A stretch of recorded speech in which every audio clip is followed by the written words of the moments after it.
नमस्कार, आप देख रहे हैं एनडीटीवी मध्य प्रदेश छत्तीसगढ़। मैं हूं आरिज मतलूब। 12 दिन हो गए हैं एक होनहार बेटी अर्चना तिवारी जो सिविल जज बनने का सपना देख रही थी, आज लापता है। हर बीतता दिन उसके परिवार के लिए एक इंतजार, एक बेचैनी और एक डर लेकर आता है। आखिरी बार उसका लोकेशन नर्मदा ब्रिज के पास मिला और तब से मानो वो इस दुनिया से गायब ही हो गई। सवाल है कि क्या अर्चना किसी हादसे का शिकार हो गई? क्या मेडघाट के घने जंगलों ने उसे निगल लिया या कहीं और कोई सच्चाई छिपी है जिसे अब तक कोई जान नहीं पाया?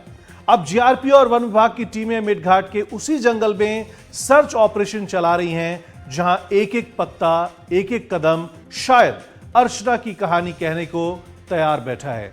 आज के इस विशेष शो में हम जानने की कोशिश करेंगे कि अर्चना तिवारी कहां है और सबसे अहम, क्या अभी भी उम्मीद बाकी है? यह सिर्फ एक खबर नहीं, ये एक तलाश है, एक माँ बाप की पुकार है और हम सबकी जिम्मेदारी है कि कोई सवाल अनसुना ना रहे। एक रिपोर्ट देखते हैं, फिर इस मुद्दे पर चर्चा करेंगे।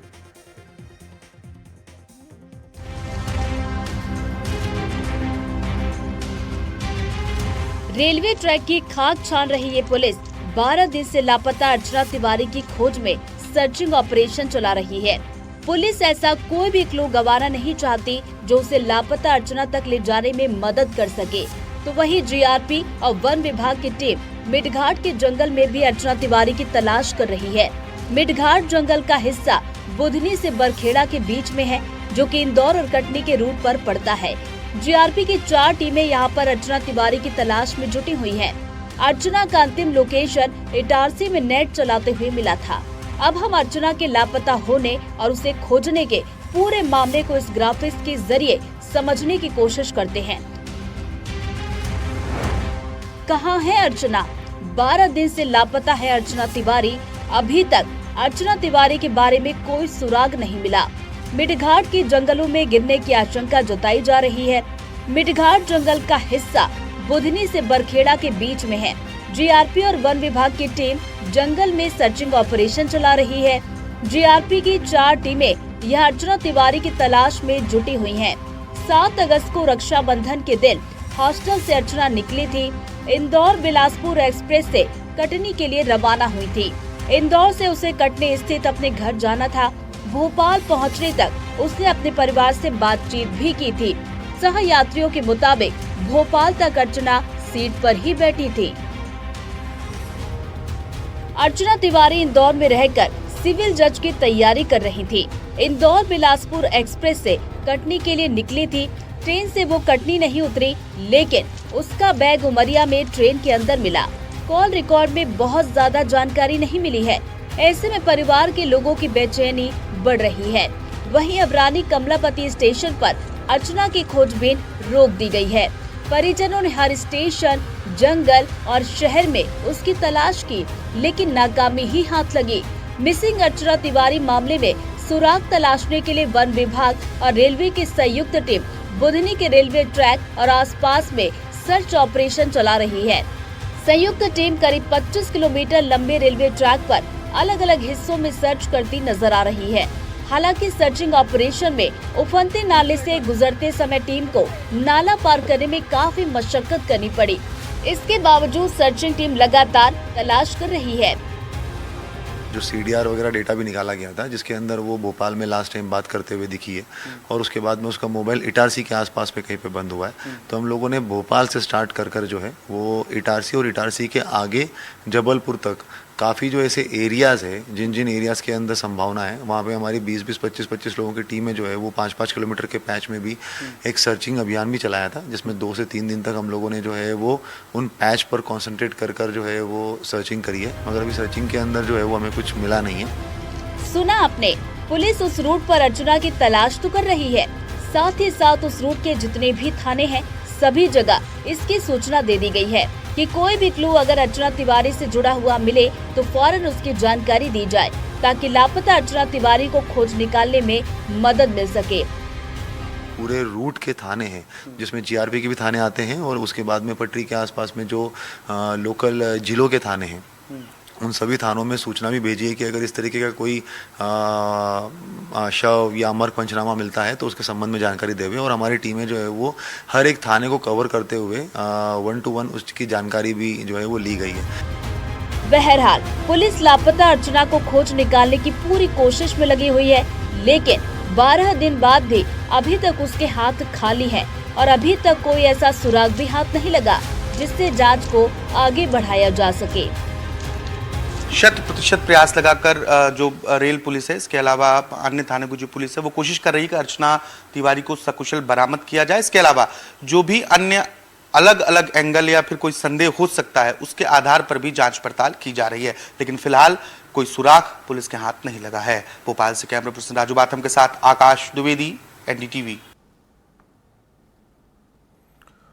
तो सवाल जारी है कि आखिर अर्चना तिवारी है कहां। हमारे सहयोगी आकाश द्विवेदी भोपाल से जुड़े हुए हैं, तनुश्री इंदौर से हैं, संजय दुबे इटारसी से हैं, और आपको बता दें साथ साथ विजय वट्टे पूर्व एडीजी और अरविंद कुमार जैन पूर्व डीजीपी उत्तर प्रदेश के हमारे साथ इस चर्चा में जुड़े हुए हैं। सभी का आपका स्वागत है। सबसे पहले हम चलेंगे भोपाल स्टेशन की तस्वीर दिख रही है, आकाश द्विवेदी वहां पर खड़े हुए हैं। आकाश, ये बताइए कि अभी इसमें क्या अपडेट मिल रही है, क्या नया है इस पूरी खबर में? देखिए, पुलिस को कोई क्लू नहीं मिल रहा है कि अर्चना कहां है। अर्चना ना किसी स्टेशन के सीसीटीवी फुटेज में देखी गई है, ना ही कोई उसे ले जाते हुए देखा गया है, ना वो खुद से जाते हुए देखी गई है। न सिर्फ भोपाल, कटनी और इसके आगे बल्कि बिलासपुर तक पुलिस ने जीआरपी की मदद से वहां पर सर्चिंग की है और कहीं भी अर्चना का कोई सुराग नहीं मिला है। अब इसमें एक बड़ा पॉइंट ये पैदा होता है कि स्टेशन पर सीसीटीवी कैमरे तो हैं, भोपाल में सीसीटीवी कैमरा है, और जितने स्टेशन से ट्रेन गुजर रही है लगभग सभी बड़े स्टेशन चाहे वो कटनी हो, इटारसी हो या अन्य बीच में पड़ने वाले स्टेशन हो। लेकिन अगर ट्रेन आउटर पर रुकी हो, उस वक्त जब कई बार सिग्नल नहीं मिलने से ट्रेन आउटर पर उतरती है, तो वहां की जानकारी शायद मुझे लगता है पुलिस को नहीं मिल पाई है, और यही वजह है कि ये एक भी एंगल हो सकता है कि आउटर में कोई घटनाक्रम हुआ हो। हालांकि पुलिस ने जो अब तक जांच पड़ताल की है उसके अनुसार अपहरण और अगवा की बहुत कम चांसेस नजर आ रहे हैं, क्योंकि ट्रेन जिस समय अर्चना सफर कर रही थी उस वक्त ट्रेन में बहुत अधिक भीड़ थी, क्योंकि पंडित प्रदीप मिश्रा के यहाँ जो रुद्राक्ष वितरण का कार्यक्रम था उस कार्यक्रम की भीड़ थी, और उस वक्त जहां पे अर्चना जिस कोच में थी वो अटेंडर के पास थी। अटेंडर से पूछताछ और आसपास सीट पर बैठे हुए जो लोग थे उनसे पूछताछ में भी सामने आया है कि वहां पे ऐसा कोई घटनाक्रम नहीं हुआ है, क्योंकि वो एडवोकेट थी और बहुत समझदार बच्ची थी। ऐसे में अपहरण आसानी से हो जाना ये संभव नहीं है। जहर खुरानी का जो एंगल है, इस एंगल पर जब बिलासपुर तक पुलिस पहुंचती है तो वहां मौके पर भी कुछ नहीं मिलता, उस ट्रेन का पूरा सीन रिक्रिएशन किया जाता है। अब एक जांच का जो बिंदु है ये भी है कि क्या अर्चना खुद से ट्रेन से। आकाश एक आपके जवाब से एक सवाल शुरू करूंगा यहाँ पे। जैसे पहले सवाल ये था कि जो उसमें और यात्री थे उस डिब्बे में, क्योंकि आप भी सफर करते होंगे ट्रेन से, कौन कहां उतरेगा, कौन कहां चढ़ेगा, इसकी जानकारी सबको होती है। दूसरा इसमें सवाल है कि उसमें पूरा सामान है अर्चना का वहां पे रखा हुआ, वो सामान गायब नहीं हुआ है। तो क्या लोगों के जहन में ये बात सामने नहीं आई कि एक सवारी हमारे साथ है जो कहां उतरी है, कहां चढ़ना है? ऐसे कोई जवाब नहीं आया अभी किसी यात्री की तरफ से? देखिए, जो पुलिस ने एक उससे पास के बैठे हुए यात्री से सवाल किया था इस मसले को लेकर, क्योंकि वो रात 1-1:30 बजे तक करीब जग रही थी, और इसके अलावा अटेंडर की पास की सीट थी, जो पुलिस ने अटेंडर से भी बातचीत की है, और अटेंडर की बातचीत टीसी और आम लोगों से बातचीत से पता चला कि वहां अपहरण जैसी घटनाक्रम हो पाना संभव नहीं था। लेकिन कई बार लोग स्टेशन पर पानी लेने, चाय लेने या कुछ खाने पीने के लिए भी उतरते हैं। अगर अर्चना इस बीच में कहीं उतरी तो सीसीटीवी कैमरे में क्यों नहीं आई, ये बड़ा सवाल है। इसलिए मेरा जो दिमाग है वो आउटर के इलाके में जो गाड़ियां अमूमन रुकती हैं, कई जगहों पर आउटर में आसपास कुछ नहीं होता है, न दुकान होती है, सीधा जंगल या सपाट बड़ा मैदान होता है। तो एक तरफ ये जांच का बिंदु जरूर जा रहा है, लेकिन पुलिस से इस बारे में बातचीत नहीं हो पाई है। अभी पुलिस सीडीआर डिटेल निकाल रही है, जिससे फ्रीक्वेंटली ज्यादा बातचीत हुई है, उनसे 1-to-1 चर्चा की जा रही है, क्योंकि ये वकील थी तो उनके कई क्लाइंट्स भी हैं जिनसे बहुत ज्यादा बातचीत हुई है। आकाश आप हमारे साथ बने रहिए। इंदौर से तनुश्री भी हमारे साथ है, संजय दुबे भी हैं हमारे साथ इटारसी से।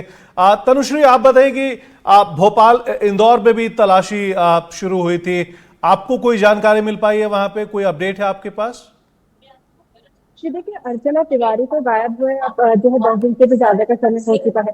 बात करें सर्चिंग की तो पुलिस जो है वहां पर भी पहुंची थी जहाँ उनका हॉस्टल है, उनके दोस्तों से भी उन्होंने बातचीत की है। इसी के साथ अगर उनके कोई परिचित जो है जो इंदौर में निवासित है उनसे भी पुलिस ने बातचीत करने का प्रयास किया है। इसी के साथ जो हॉस्टल है वहाँ का सीसीटीवी फुटेज भी पुलिस द्वारा खंगाला गया है। इंदौर स्टेशन पे भी पुलिस द्वारा सर्चिंग की गई थी। हालांकि जिस तरीके से पुलिस की जांच जारी है उसमें किसी प्रकार की संदेह वस्तु जो है वो नहीं दिख रही है, क्योंकि इंदौर में जो अर्चना है वो यहाँ से निकली थी, वो जी। रक्षाबंधन का त्योहार मनाने के लिए निकली थी। बड़ी खुश थी वो जब यहाँ से निकल रही थी। हालांकि जिस तरीके से जो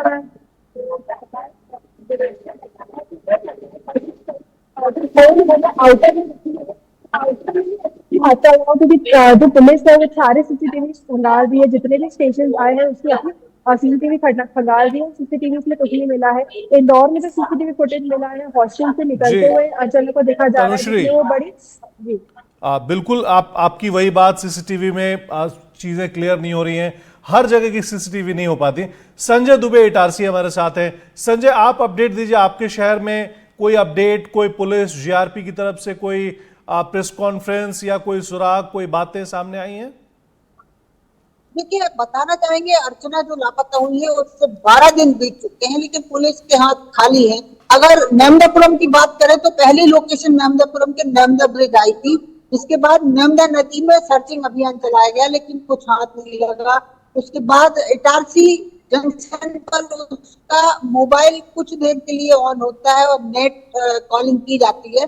इटारसी स्टेशन पर भी जो तमाम सीसीटीवी कैमरे लगे हैं उनको जांचा गया, लेकिन उसके बावजूद पुलिस के हाथ और सीआरपी के हाथ कुछ नहीं लगता है। परिजन भी आए, परिजन ने नर्मदा ब्रिज में सर्चिंग अभियान में भी भाग लिया। इसके अलावा यहाँ इटारसी के भी सीसीटीवी कैमरे चेक किए, लेकिन कोई सुराग अब तक अर्चना का नहीं लगा है। हालांकि पुलिस ये जरूर कह रही है कि जल्द ही इस मामले का खुलासा करेंगे, लेकिन उसके बावजूद अभी तक अर्चना लापता है। अगर इटारसी के आसपास जंगलों की बात करें, यदि कोई दुर्घटना हुई है तो एक बुधनी घाट का जो सेक्शन है वहाँ जंगल एरिया पड़ता है, वहां भी सर्चिंग की गई, और इटारसी के बागरा तवा का जो एरिया है वहां भी सर्चिंग की गई, लेकिन अभी तक कोई सुराग हाथ नहीं लगा है। जी संजय जी, मैं बारी बारी से सबके पास इसलिए जा रहा हूं कि आखिर ये देखते हैं कि हमारे सहयोगी जो अलग अलग जिलों में संवाददाता हमारे रिपोर्टर हैं वो क्या इस पे देते हैं। आकाश की बात आपने सुनी भोपाल से, तनुश्री ने इंदौर की बात बताई, संजय इटारसी में थे, उनकी एक ही बात कहना है कि अब तक कोई सुराग नहीं मिला है। सबसे अंत में कटनी चलते हैं जहां पर अर्चना तिवारी को पहुंचना था। राम बिहारी गुप्ता हमारे सहयोगी हमारे साथ हैं कटनी से। आप राम बिहारी ये बताइए कि कटनी पुलिस को इस पे कोई सुराग मिला, कोई कहानी सामने आई? राम बिहारी से संपर्क नहीं हो पा रहा। अब हम चलते हैं विजय वट्टे जो पूर्व एडीजी हैं और अरविंद कुमार जैन पूर्व डीजीपी हैं, उत्तर प्रदेश के रह चुके हैं। आपके पास हम अंत में इसलिए आए कि आपको हमने 3 कहानियां सुनाई, भोपाल की, इंदौर की और इटारसी की 3 कहानियां सुनाई। सबसे पहले विजय वट्टे साहब, आप पूर्व एडीजी रहे हैं मध्य प्रदेश पुलिस में, आप ये बताइए आपको क्या कहानी समझ में आती है ये पूरी कहानी सुनने के बाद, क्योंकि फर्स्ट हैंड आपको हम खबर सुना रहे हैं, अलग अलग जिलों से रेलवे स्टेशन पे हमारे सहयोगी खड़े होकर बता रहे थे। पहले तो मैं आपसे निवेदन करूंगा कि मेरा नाम ठीक कर लें। मेरा नाम है वात्ते, वो में आ की मात्रा वाह और त में एक की मात्रा ते, वट्टे मत लिखिए, मुझे बुरा लगा तो नाम ही माफी चाहूंगा सर इसके लिए, मैं बिल्कुल चेंज कराता हूँ। कोई बात नहीं, कोई पता नहीं होगा जी, तो उसको ठीक कर लें, एडीजी काफी है ये। और दूसरा मैं कहना चाहता हूँ कि मैं जिस क्षेत्र की आप बात कर रहे हैं, मैं जीआरपी भोपाल में एसपी भी रहा हूँ, और मैं होशंगाबाद क्षेत्र जो ये इटारसी और होशंगाबाद और ये जिस क्षेत्र की बात हो रही वहां का आईजी भी रहा हूँ। तो ये क्षेत्र मुझे करीब करीब सारी चीजें आपके सामने आ रही है। ये जरूर है कि बहुत लंबा समय हो गया है और समय बदल गया है। वो बदले हुए समय में स्थितियां बदल जाती हैं। जी। लेकिन अभी हमको बहुत सारी टेक्नोलॉजिकल हेल्प मिल गई है। मेरी समझ में ये आ रहा है कि इस मिसिंग पर्सन को, इस महिला को पता लगाने के लिए केवल जीआरपी के प्रयास पर्याप्त नहीं होंगे। इसके लिए एक तो हमको जहां से वो चली है वहां की जिला पुलिस, और जहां वो पहुंचने वाली थी वहां की जिला पुलिस, और उसके साथ साथ रास्ते में जितने स्टेशन पड़े हैं उनके संबंधित जिला पुलिस, इनका सक्रिय सहयोग लेना होगा और एक पूरी डेडिकेटेड इन्वेस्टिगेशन करनी होगी। आज के जमाने में बहुत मुश्किल नहीं होता है कि कोई इंसान एकदम अंतर्ध्यान हो जाए, वो नहीं मिलेगा तो उसके कुछ अवशेष, कोई चिन्ह, कुछ तो मिलेगा ही। हाँ। अब ये तो मैं नहीं कह सकता, मुझे ये लगता है कि सबसे पहले तो इस बच्ची के जो सीडीआर हैं पहले के भी, कुछ 6-8 महीने पहले के भी, वो भी तलाश करना चाहिए। इसके मित्र परिवार से भी बात करने की जरूरत पड़ेगी, कटनी में भी पड़ेगी। अच्छा, दूसरी बात, एक बात आप बार बार कह रहे हैं रास्ते में, तो रास्ते में कहीं ट्रेन रुकी नहीं रुकी, इसका रेलवे में जो ड्राइवर होता है उसके पास पूरा रिकॉर्ड होता है। कहीं अगर 1 मिनट के लिए भी रुकती है तो ड्राइवर की जो चार्ट होती है उससे जानकारी मिलती है। तो रेलवे पुलिस का कोऑर्डिनेशन और रेलवे के स्टाफ का कोऑर्डिनेशन, ये भी बहुत जरूरी है। गार्ड है प्लस जो पैसेंजर है, वो पैसेंजर्स के डिटेल, क्योंकि रेलवे पुलिस की दिक्कत ये है कि गवाह भी चले जाते हैं, घटनास्थल भी चला जाता है, जी, फरियादी भी चला जाता है, केवल पुलिस रह जाती है। तो यहाँ ये है कि आपको वो जो ट्रेन में ट्रेवल कर रहे थे, आजकल तो सबका चार्ट मिल जाता है, कहाँ के रहने वाले हैं, क्या है, उनके बारे में भी मालूम करना चाहिए कि वो कौन थे, क्या थे। उनमें से कोई व्यक्ति इसका परिचित तो नहीं था बच्ची का, या जो इन्हें काफी डिटेल इन्वेस्टिगेशन की जरूरत है। 12 दिन का समय जरूर ज्यादा है, घर वालों के लिए तो 1-1 मिनट बहुत ज्यादा होगा, लेकिन अभी हार बांधने की या हताश होने की जरूरत है ऐसा मुझे नहीं लगता है। अनवरत प्रयास से पता चल जाएगा, मिल जाएगा, कुछ न कुछ इसकी जानकारी मिल जाएगी। और मुझे उम्मीद है कि ये बच्ची जो है वो सब कुछ हुआ होता तो इतने दिनों में कुछ न कुछ जानकारी जरूर मिल जाती। बिल्कुल विजय वाते साहब, आपका एक दो पॉइंट बिल्कुल इस पे गौर करने वाली बात है। एक तो स्टेशन ट्रेन कहां कहां रुकी है, एक तो ये डेटा लेना चाहिए।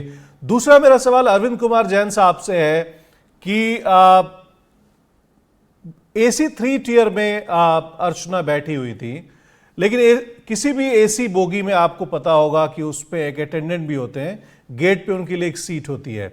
अगर मान लिया पैसेंजर ने नहीं देखा हो, AC में ऐसा नहीं होता कि हर ट्रेन में बहुत सारे पैसेंजर आ रहे हैं, बहुत जा रहे हैं, बिल्कुल थोड़े चढ़ते हैं थोड़े उतरते हैं। ऐसे में क्या अटेंडेंट के थ्रू कोई पॉइंट, एक सुराग नहीं मिल सकता? दूसरा पॉइंट यह है कि इस पे आज तकनीक कहां से कहां चला गया, उसके बाद भी अर्चना को ढूंढना मुश्किल हो रहा है। ऐसे में आपको क्या लगता है, आप इस चीज को कैसे देखते हैं? देखिए, आपका कहना सही है, अटेंडेंट को जानकारी होनी चाहिए, और हो सकता है 100% केसेस में नहीं भी होती है। अटेंडेंट कहीं दाएं बाएं हो गया, ये किसी स्टेशन पे उतरी या कहीं उतरी। देखिए, मैंने भी कई साल जीआरपी को देखा है। मेरा ये मानना है कि अगर कोई एक्सीडेंट हुआ होता ट्रेन से गिरने का, ये पढ़ी लिखी लड़की है और वकालत कर रही है, तो ऐसा नहीं है कि ये कोई नादान है कि ये कहीं पर गिर गई या कहीं पर उतर गई, ऐसा नहीं है। इसके लिए मेरे ख्याल से सबसे ज्यादा जरूरी होगा, देखिए अब तक कोई रिपोर्ट होनी होती तो जीआरपी के पास या जिला पुलिस के पास अब तक कोई रिपोर्ट हो गई होती, कहीं पर अगर कोई बॉडी मिली होती। जब नहीं मिली है, अभी तक इस प्रकार की कोई बात नहीं है, तो मेरा मानना है कि जो इसकी कॉल डिटेल्स हैं, अगर इसके पास 1 मोबाइल है, 2 मोबाइल है, जितने भी मोबाइल हैं, उन सब की कॉल डिटेल्स बहुत पीछे तक निकाली जानी चाहिए और उनको पूरा एग्जामिन किया जाना चाहिए। उनको एग्जामिन करने से हो सकता है कि कोई लीड मिले, और क्योंकि वही एक 12 दिन निकल जाने के बाद वही एक आसरा बचता है। उसके जो भी मित्र हैं और लोग हैं, उनसे थोड़ा पूछताछ की जाए, घर वालों से पूछताछ की जाए, हो सकता है वो किसी प्रकार का कोई क्लू दें और उस क्लू पे फिर जो लोकल पुलिस है उसको कार्य करना चाहिए। ये बात सही है कि जीआरपी के पास संसाधन थोड़े कम होते हैं, इसलिए जिला पुलिस का भी इसमें इन्वॉल्वमेंट और कोई जो एक स्पेशलाइज्ड यूनिट्स होती हैं जैसे एसटीएफ वगैरह है उसको भी लगा के देखा जा सकता है और कॉल डिटेल्स जो हैं उनको खंगालना, उनको एग्जामिन कराना और एक एक का पता लगाना कि किस किस से बात हुई है, कब कब बात हुई है, कितनी बार बात हुई है, ये बड़ा इंपॉर्टेंट होगा और उसी से मेरे ख्याल से कोई संभावना बनेगी कि कोई लीड मिल सके। बिल्कुल यही पॉइंट है कि लीड मिलना चाहिए, एक पॉइंट पर्सन ढूंढना पड़ेगा जिससे लीड मिलने लगे। विजय वाते साहब, आपसे सवाल यह है कि जो अर्चना के परिजन है उनका कहना है कि सीबीआई जांच इसको लेकर के होनी चाहिए, यानी कि जांच पे उनको ऐसे लगता है कि देर हो रही है, 12 दिन ऐसे हो चुके हैं या वक्त की बात होती है कि इतने वक्त के बाद भी अगर कुछ नहीं मिल पाना सुराग, ये एक बड़े सवाल खड़े करते हैं। सीबीआई जांच की मांग की गई है और कहा गया है कि मानव तस्करी से भी जुड़ा मामला हो सकता है, इस पे आपकी राय क्या है वाते साहब? देखिए, ये एक बड़ा गंभीर विषय है और सीबीआई का अपना एक विशेष क्षेत्र है काम करने का। रेलवे पुलिस में मिसिंग पर्सन्स के प्रकरण ज्यादा आते हैं और मिसिंग पर्सन के जब प्रकरण आते हैं तो तस्करी की संभावनाओं पर विचार होता भी।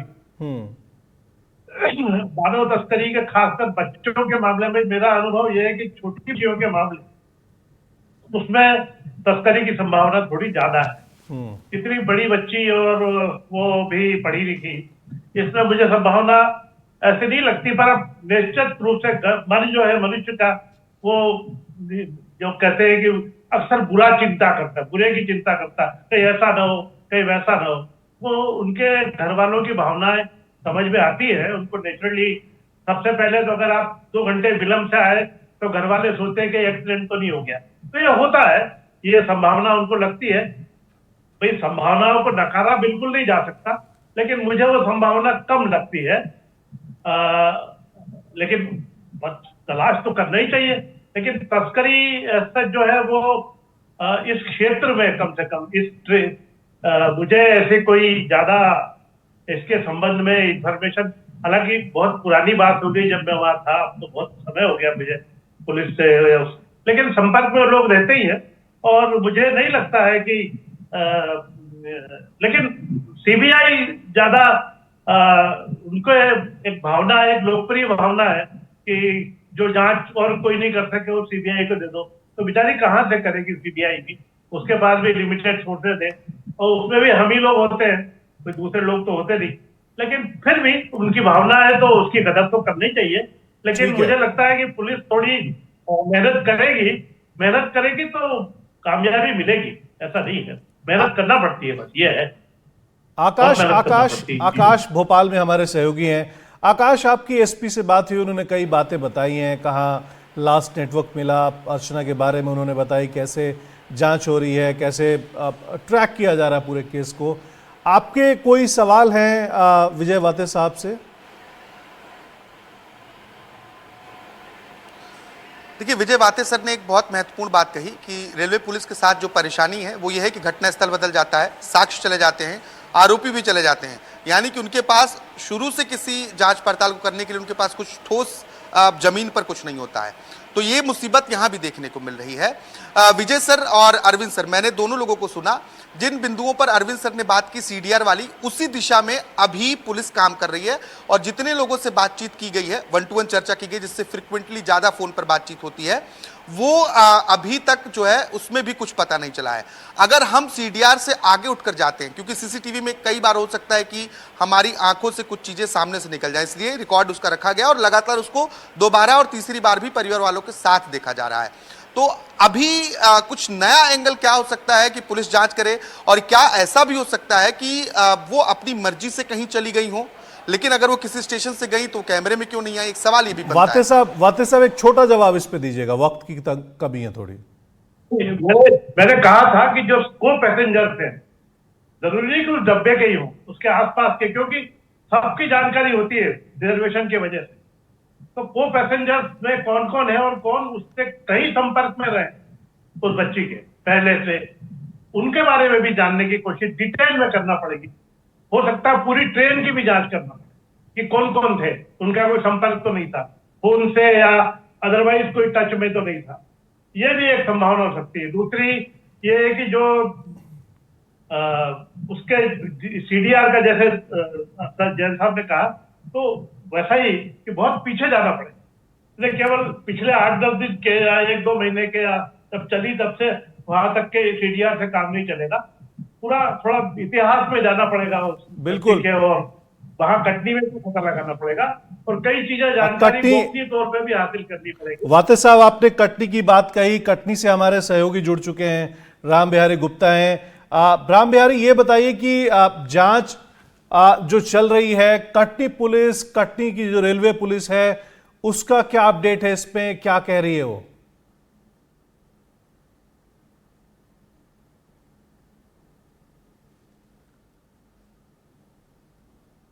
और डायरी जो है भोपाल भेज दी थी, जीआरपी को सौंप दी थी, क्योंकि घटना स्थल वहां का बताया जा रहा है। परिजनों के मुताबिक यहाँ जीरो में कायमी करके जो भोपाल भेज दी थी, वहीं से जांच की जा रही है कि आखिर किस तरह से कहां तक जांच पहुंची। वहां पर जो बताया जा रहा है कि वहां पर नदियों में भी छानबीन की गई है, और अभी यह भी पता चला कि वन विभाग के सहयोग से जंगलों में भी तलाश की जा रही है। लेकिन आज जो उनके परिजन हैं, जो अर्चना के परिजन हैं, उन्होंने यह भी बताया कि चूंकि ट्रेनों में जहर खुरानी होती है, इस बिंदु पर, इस एंगल पर उन्होंने संभावना व्यक्त की है, आशंका व्यक्त की है कि कहीं जहर खुरानी के माध्यम से उनकी मानव तस्करी तो नहीं की गई है। और यह भी उन्होंने जाहिर की है, बात जाहिर की है कि आखिर मध्य प्रदेश में जहां पर अपन सीमित जगह में तलाश रहे हैं, तो बड़े शहरों में भी तलाश की जानी चाहिए। इसके लिए उन्होंने मुख्यमंत्री से भी मांग की है, सहयोग की मांग की है कि जांच की जाए, और बड़े बड़े शहरों, मुंबई, बेंगलोर जैसे शहरों में भी इस तरह की जांच की जाए, ताकि उनकी बेटी का पता चल सके। यहाँ पर जो है, हम उनके घर में ही यहाँ पर मौजूद हैं, और उनके जो परिजन हैं, जो बड़े पिताजी हैं यहाँ पर, उनसे भी हम बात करेंगे कि सर ये बताइए, आप लोग बहुत चिंतित हैं, कितने दिन हो, क्या लग रहा है आप? 11-12 दिन हो गए भैया अर्चना को गए। मैं उनका बड़ा पापा हूँ और मैं भी एडवोकेट हूँ। तो ये है कि जितने दिन बीतते जा रहे हैं उतने दिन जो है, अब हृदय हम लोगों का जवाब दे रहा है। काफी दिनों के से प्रताड़ित हैं हम लोग भाई, पूरे घर में बीमारी, सब बीमार पड़े हैं, कोई ये भी आदमी स्वस्थ नहीं है। और अर्चना हमारी एक ऐसी लड़की थी, होनहार बच्ची थी, उसको जज बनना ही था, LLM थी, हाई कोर्ट में भी प्रैक्टिस की थी वो 2-2.5 साल, और इसके बाद सिविल जज की तैयारी में गई थी। हर माँ बाप चाहता है कि उसकी बच्ची ये आगे बढ़े, परंतु वह हमारी बच्ची ही चाहती है कि हम आगे बढ़ें। उसके विचार, उसकी वो, कभी उसका आप कॉल डिटेल भी निकालिए, वो फालतू बात किसी से नहीं करती। वो इस टाइप की नहीं थी किसी से फालतू बात करे, उसके पास समय नहीं था। तो घर में भी आती थी तो वो सिर्फ किताब होती थी, उसको अपने भविष्य की चिंता थी, उसको सिर्फ सिविल जज बनना था, वो तो अपना भविष्य लेकर चल रही थी। और हमारे घर की ये आन शान थी, वो हमारे घर की ये मर्यादा थी, हमारे घर की जान थी। हम लोगों के माने उसकी यादें हमारे सीने में जब आती हैं तो हमारा दिल सीला लगता है कि हमारा हार्ट अटैक हो जाएगा। अब ये मामला सीमित नहीं है, ये आप यहाँ जल प्रभार का या क्रांति का ये मामला आगे भी है। ये देखिए, इसको क्या है कि ये आजकल जहर खुरानी होती है, जहर खुरानी ये 7 तारीख को चली है, 8 को पहुंचना था, ये नहीं पहुंची। मगर 8 को एक लड़का भोपाल से चलता है, शुक्ला वकील साहब हैं, मन्नू शुक्ला कहते हैं, उनके ब्रदर हैं, वो उनके साथ भी कहीं दोपहरिया वगैरह में जहर खुरानी हो गई। उस लड़के को पीतमपुर में पाया गया है, उससे मोबाइल पैसे सब छीन लिए गए। फिर इसके बाद वो जो है फोन किया, तब वो लोग पहुंचे, उसका दवा इलाज वगैरह हुआ। इसी तरह से ये जो है जहर खुरानी होती है और मानव तस्करी हो रही है इस देश में। ऐसी मानव तस्करी चली है कि या एक जगह नहीं, हर जगह। अभी रंगनाथ थाने से आप ले लीजिए, कोई लड़की जो है हरियाणा से पकड़ी गई है, 15 साल की बच्ची है, तो ये भी वहां से थाने से लिया जा, रंगनाथ थाने से कहाँ से क्या हुआ ये जानकारी। तो मानव तस्करी चल रही है। मानव तस्करी में हार्ट बेचते हैं आदमी, किडनी बिक रही है, लीवर बिक रहा है, आंखें बिक रही हैं, क्या नहीं हो रहा है। लड़कियों को गलत धंधे में धकेला जाता है, बेच दिया जाता है, ये बड़ी भारी बात है। अब हमको बोलने में बड़ा संकोच हो रहा है और खराब भी लग रहा है कि ये हमारी बच्ची गुमी है और कुछ लोग उसका मजाक ले रहे थे। ये मजाक का विषय नहीं है। उनके साथ उनकी भी बच्ची है, ये पूरे जो है कटनी शहर की बच्ची है, सबकी बच्ची है, सबकी बहन है मान के चलो, और उसका मिलना हमारे परिवार के लिए अति आवश्यक है। यदि नहीं मिला बिल्कुल, राम बिहारी। तो माँ की हालत बहुत खराब है। कोई ऐसा ना हो कि माँ का भी क्या हादसा हो जाए, क्योंकि उसकी याद कर जनता सोना में पीना नहीं कब तक चलेगा। राम बिहारी गुप्ता जो कटनी से हमारे सहयोगी हैं, वो अर्चना के पिता से बात कर रहे थे। जितने भी लोग हैं, आकाश द्विवेदी, तनुश्री देसाई, संजय दुबे, राम बिहारी गुप्ता, विजय वाते साहब, अरविंद कुमार जैन साहब, आपका बहुत बहुत शुक्रिया। लेकिन जिस तरीके से अर्चना के पिता अपनी कहानी बता रहे थे, उनके अपने पॉइंट्स हैं, उन्होंने मानव तस्करी को कितना डिटेल तरीके से बताया है और अर्चना कौन थी, अर्चना क्या थी, उसके बारे में भी बहुत तकनीकी तौर पे उन्होंने हमें समझाने की कोशिश की है। हम उम्मीद करते हैं, हमारी कोशिश रहेगी कैसे भी अर्चना को ढूंढकर उनके परिजनों तक लाना है, और जब तक अर्चना का कोई सुराग नहीं मिल जाता, हम ऐसे ही पत्रकारिता करते हुए आगे बढ़ते रहेंगे। आप देखते रहिए एनडीटीवी मध्य प्रदेश छत्तीसगढ़।